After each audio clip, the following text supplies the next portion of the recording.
Sometimes, life changes in the most unexpected way. Not when we fight for control, but when we finally let go of it. Arjun never believed this, until the day life brought him to his knees. Arjun was a perfectionist. He wasn't rich, he wasn't born special, but he believed he could fix anything if he tried hard enough. Every morning, he woke up with the same thought, today, everything has to go right. But it never did. His job was stressful. His relationships felt heavy. Even small setbacks shattered him. Why is nothing going the way I want? This question followed him everywhere. He planned every hour of his day, yet by night, he felt more exhausted than ever. Slowly, the pressure turned into fear. Fear of failing. Fear of losing people. Fear of not being enough. But the more he tried to control things, the faster they slipped away. One evening, after a long, suffocating day, Arjun sat alone in his room. The city lights outside looked distant, cold. He whispered to himself. Why do I feel like I'm drowning, even when I'm doing everything right? He felt like a prisoner inside his own mind, locked in by expectations, anxiety, and fear. That night, he couldn't sleep. Not even for a minute. So at 4 a.m. he picked up his bag and walked out. He didn't know where he was going, he just knew he needed to breathe. Arjun kept walking until the city faded behind him and the mountains began to rise. The air grew colder. The roads became quieter. For the first time in months, his thoughts also slowed down.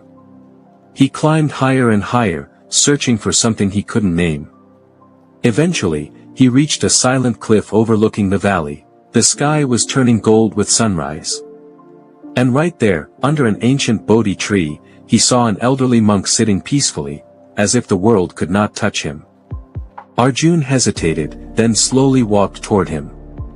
Master, why is everything in my life falling apart no matter how hard I try? The monk opened his eyes and looked at him with a gentle smile.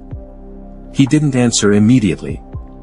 Instead, he picked up a fallen leaf from the ground and held it in his palm. Tell me, son, can you hold the wind in your hand? Arjun frowned and shook his head. No matter how hard you try, you cannot force the wind to stay. It moves on its own. Then the monk said softly, life is the same. The monk dipped his hand in a small stream beside the tree and lifted some water. Now watch. He closed his fist tightly. Water spilled out instantly. Then he opened his palm gently, the water rested calmly. When you grip too hard, you lose everything. But when you loosen your hold, things stay. Arjun's eyes filled with tears. For the first time, he understood what was crushing him. The monk continued, you plan too much. You fear too much. You judge yourself too much. But have you ever simply lived? Arjun shook his head slowly. You think you can control life with force. But peace comes only when you stop fighting the current. Let life flow, Arjun. Let it breathe. Let it move. Let it be. Those words didn't just touch him, they broke something inside him, in the best possible way. The next morning, Arjun sat near the cliff again. But this time, he wasn't thinking about work, or people, or problems. He was just listening, to the wind, to the silence, to himself. The burden on his chest felt lighter. He wrote in his diary, today, for the first time. I allowed life to just be. And in return, life allowed me to breathe. Before Arjun left, the monk said one final thing. When you let go, you don't lose. You make space. Space for peace. Space for clarity. Space for life to unfold. Stop chasing control. Start embracing flow. Arjun bowed with gratitude. He came seeking answers, but he found something much bigger, himself. Asterisk, don't force life. Don't fight every moment. Feel it.